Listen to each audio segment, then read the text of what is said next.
బేహద్ పరం మహాశాంతి. ఈరోజు పురుషార్థములకు ధారణా పాయింట్స్. బాప్ అంటున్నారు, పిల్లలు నెమ్మది నెమ్మదిగా ఇప్పుడు నలువైపులా తగుల్పాటు, కర్మ బంధన, విఘ్నాలు అన్నీ కూడా పెరిగిపోతూనే ఉన్నాయి. ఎందుకంటే తమో ప్రధానమైనటువంటి ప్రపంచం రోజు రోజుకి చాలా స్పీడ్గా పెరుగుతూ ఉంది. ఆత్మలు అనుకోకుండానే దానికి వశమైపోతూ ఉన్నారు. ప్రకృతి యొక్క పంచతత్వాలు మరియు పంచ వికారాలతో పాటు సోమరితనం, నిర్లక్ష్యం చూపిస్తూ ఉన్నారు.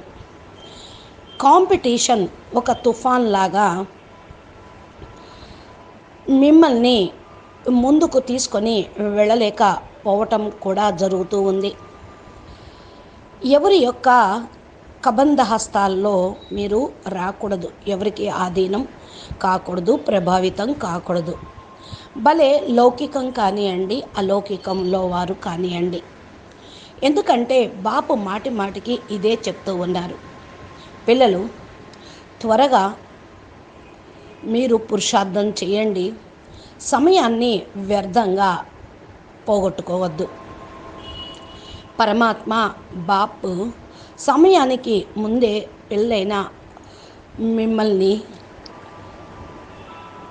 సంపూర్ణంగా చేసేది ఉంది. ఎవరైతే సత్యమైనటువంటి మనసు కలిగిన వాళ్ళు ఉంటారో, సత్యమైనటువంటి లగన్ కలిగిన పిల్లలు ఉంటూ ఉంటారో, వాళ్లకు విద్య అనేది ప్రారంభం చేసేశారు. పిల్లలు త్వరగా వచ్చేటువంటి తుఫాన్ల నుండి రక్షించుకొని వారి యొక్క లక్ష్యాన్ని పొందుతూ ఉండండి. ఏదైతే మీరు పురుషార్థం చెయ్యాలి అని అనుకుంటూ ఉన్నారో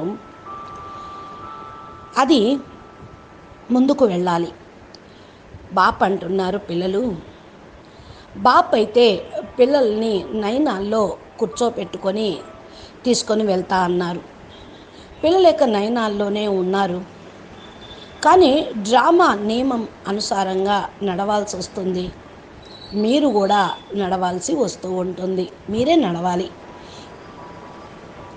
పిల్లలే కదా నడిచేది. బాపు ఎంత తోడు ఉన్నా మీ యొక్క లక్ష్యమును అనగా సంపూర్ణ ఫరిస్తా స్వరూపమును, గుణాలను మరియు శక్తులను ధారణ చెయ్యండి.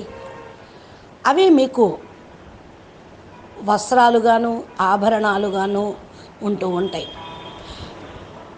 మీ యొక్క నయనాల్లో బాపు ఎప్పుడూ ఉండనే ఉంటారు. బాపు హృదయంలో మీరు ఉంటారు. ఏ విధంగా అర్జునుడు కళ్ళతోటి తన లక్ష్యాన్ని ఛేదించాడు, చేప కన్ను పైన లక్ష్యాన్ని పెట్టి ఛేదించాడు. దృష్టి అటు ఇటు పోతే సమయానికి గమ్యానికి చేరుకోలేరు.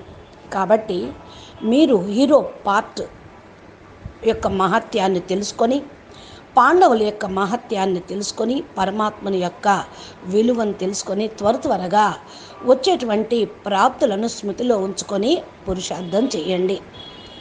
పిల్లలైన మీకు బాపు యొక్క ఫుల్ సహయోగం ఉండనే ఉంటుంది. కానీ మీరు ఫుల్ అటెన్షన్ కూడా ఇవ్వాలి. పిల్లలు ఈ ప్రపంచంలో ఏ వస్తువైనా సరే తనువుతోటి కానీ, సంబంధాలతోటి కానీ, సంపర్కం, వస్తువు వైభవాలతోటి ఏవైనా సరే మిగిలేవి కాదు. అన్నిటి నుండి కూడా వైరాగ్యం అనేది తెచ్చుకోండి. ఇవన్నీ కూడా వినాశనం అయిపోయేదే. కాబట్టి దీనిపైన అటెన్షన్ పెడితే మిమ్మల్ని మీరు బాపు వైపుకు త్వరగా తీసుకొని వెళ్ళగలుగుతూ ఉంటారు. లేకపోతే ఇవన్నీ కూడా మిమ్మల్ని దాని వైపుకి లాగుతూ ఉంటాయి. ఫస్టే వస్తువుల నుండి అతీతంగా కండి, తమ స్వస్థితిలో స్థిరంగా కండి. మరలా మీ యొక్క శక్తుల్ని పెంచుకుంటూ ఉండండి. వస్తువులకు మీరు ఆధీనం కావద్దు. అధికారిగా కండి, అధికారిగా ఉపయోగించుకోండి. బాపుకు తెలుసు తన ప్రియాతి ప్రియమైనటువంటి పిల్లలు చాలా పురుషార్థం చేస్తూ ఉన్నారు అని. బాపు అయితే పిల్లల్ని తన ఒళ్ళో కూర్చోబెట్టుకొని తీరం చేర్చేదే ఉంది, గమ్యానికి చేర్చేదే ఉంది. అయినప్పటికీ కూడా బాపు డ్రామాలో బందీకృతమై ఉన్నారు. అందుకని నడవాల్సింది మీరే, పురుషార్థం చేయాల్సింది మీరే. అందుకని అటెన్షన్ ఇచ్చి ధైర్యంగా దృఢతాపూర్వకంగా గమ్యాన్ని ఎదురుగా పెట్టుకొని పురుషార్థం చేయండి. అచ్చా, పరం శాంతి, నమస్తే, ధన్యవాదాలు. బేహద్కే బేహద్, పరం పరం పరం, మహాశాంతి హై, మహాశాంతి హై, మహాశాంతి హై. బేహద్ పరం మహాశాంతి. ఈరోజు పురుషార్థమునకు ధారణా పాయింట్స్.